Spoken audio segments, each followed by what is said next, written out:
Bonjour à tous.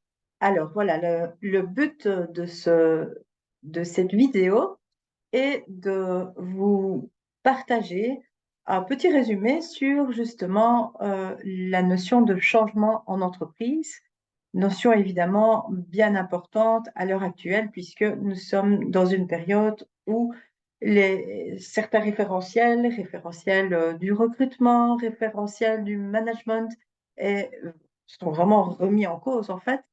Et donc voilà, quelles sont les entreprises qui ne vivent pas de changement, qu'ils soient choisis ou imposés.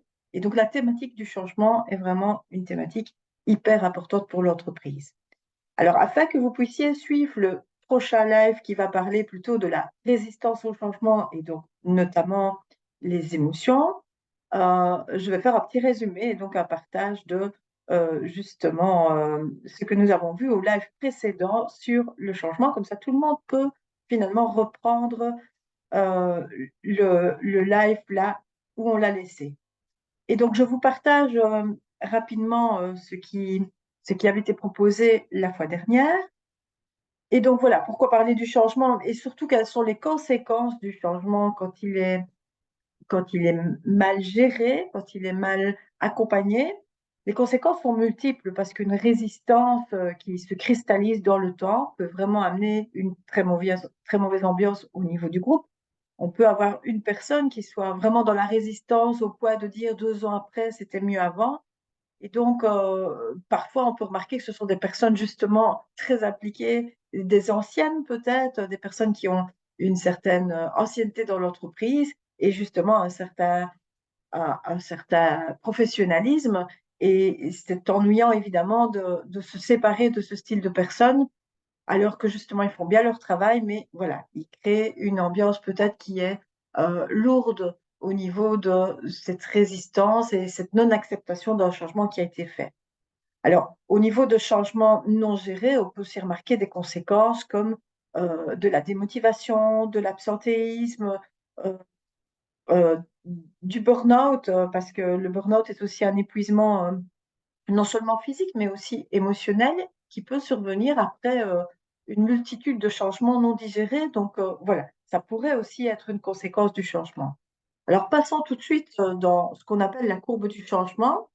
On voit ici que seuls les bébés mouillés aiment le changement. Ça explique vraiment que finalement notre cerveau n'aime pas trop le changement. En fait, lui, il est à l'aise avec les automatismes que nous avons, et Dieu sait le nombre d'automatismes que nous avons la journée, et heureusement que c'est des automatismes, sinon nous serions vraiment très fatigués fin de journée. Et donc, quand on amène un changement, une courbe se met en route individuellement, et cette courbe, finalement, euh, elle va ne pas être la même suivant le changement amené. Donc, il y a des changements qui sont plus importants que d'autres, et notamment, est-ce que c'est un changement que je choisis ou que je subis? Et cette courbe aussi va être différente d'une personne à l'autre pour le temps que cette courbe va prendre pour passer le changement. Alors, qu'est-ce qu'on voit sur cette courbe? Si vous voyez, on voit ici un axe énergie, efficacité, rentabilité et un autre axe temps. Donc, ça signifie quoi? Ça signifie clairement, si vous voyez la courbe verte, ben, on voit clairement que dès qu'un changement est amené, dès qu'il est communiqué, automatiquement, l'individu va perdre de l'énergie, va perdre forcément de l'efficacité et de la rentabilité pendant un temps donné, tout simplement parce qu'il doit gérer ce changement. Alors, qu'est-ce qu'il y a à gérer dans le changement? Ben, il y a forcément une porte à fermer, parce qu'il n'y a pas de changement si on ne quitte pas un état ou une situation ou une habitude, des outils de travail, que sais-je. Et donc, il y a une porte à fermer qui va être soit acceptée, soit pas.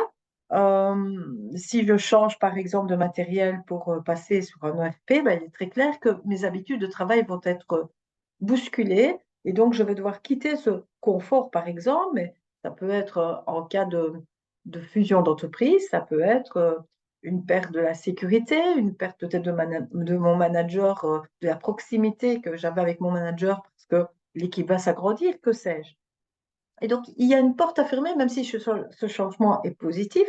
Cette porte à fermer est évidemment vraie pour l'équipe, mais elle est aussi vraie pour le manager. C'est pour ça qu'on parle souvent d'accompagnement du manager au niveau d'un changement, accompagnement qui doit se faire dès le début d'un changement et avant même la communication du changement aux équipes, parce que cette communication est extrêmement importante dans le changement communiqué.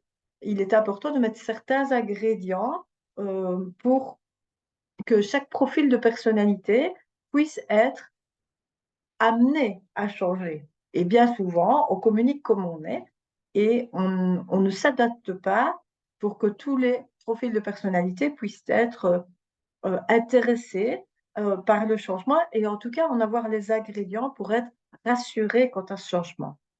Donc, une porte à fermer, donc nécessairement, ça veut dire qu'il y aura donc un deuil à faire et donc on en arrive sur l'émotion tristesse. Il n'y a pas de changement sans une certaine connotation de tristesse qui va être grande ou petite, suivant le changement amené, suivant la personnalité de la personne. Et puis, il y a une porte à ouvrir, c'est-à-dire une porte qui va amener un petit peu sur l'inconnu et donc forcément va amener cette émotion peur. Il est très clair que si ce changement est imposé, si ce changement est reconnu pour certains injuste, ça va pouvoir aussi amener d'autres émotions, notamment la colère, qui peut faire partie de cette résistance. Donc en fait, ce qu'on appelle résistance au changement, c'est toute une série d'émotions qui m'empêchent d'avancer, que ce soit la porte à fermer ou la peur de la porte à ouvrir, ou que ce soit des griefs, de la colère, des choses qu'on ne digère pas, comme on le dit clairement dans le langage populaire, qui font qu'en fait, je reste bloquée dans un changement et je ne récupère pas toute mon énergie. Un changement va pouvoir être complètement terminé avec une récupération totale de l'énergie à partir du moment où je comprends le bénéfice de ce changement et en tout cas le cadeau que ça m'amène. Donc, inutile de vous dire que tout changement n'est pas nécessairement terminé. Je parle ici d'un changement d'entreprise, mais on pourrait aussi le prendre pour un changement privé. Alors, au niveau de ça m'intéressait. Alors, au niveau de l'équipe, on peut remarquer ici que euh, la vitesse et le rythme d'un changement ne va pas se passer au même rythme pour tout le monde. Donc, ça signifie quoi? Ça signifie simplement que on va obtenir dans un changement d'équipe comme un wagon avec une locomotive. Donc, vous voyez ici plusieurs points bleus. Les points bleus représentent par exemple des membres de l'équipe. Et on peut remarquer que l'idéal, évidemment, c'est un idéal qui n'est pas toujours respecté, c'est que le manager soit en fait la locomotive, c'est-à-dire que lui ait déjà parcouru une série d'étapes au niveau du changement pour qu'il puisse avoir récupéré une énergie et emmener finalement son équipe dans ce changement. Mais c'est très clair que si le manager lui-même est dans la résistance au changement et se retrouve dans les wagons du train en finale, ben, c'est très clair que là, ça va être compliqué si on n'a pas un manager qui tire son équipe. Et donc, euh, très certainement, quand on a une équipe, on va avoir des personnes qui sont devant, avec le manager idéalement, on va avoir des personnes qui sont au milieu. Et comme vous le voyez sur le petit schéma, on a quand même 70% de personnes qui, au départ, vont être un peu indécis, neutres, etc. Et puis, on va avoir des personnes qui sont, je vais dire, en fin de train et qui vont résister. Donc, ça, c'est inévitable. Nous allons avoir ces, ces wagons de fin ils seront là parce que tout le monde n'avance pas au même rythme. Et donc, c'est important de savoir comment finalement faire avec ces wagons-trains, mais aussi avec ces 70% d'indécis. Et donc, voilà, c'est ce que je vous propose un petit peu de discuter le lundi 20 février à 12h15 en direct, d'amener finalement vos questions, vos interrogations sur comment faire face à la résistance, comment faire face à ces émotions, quels sont les pièges à éviter dans le cas d'un changement.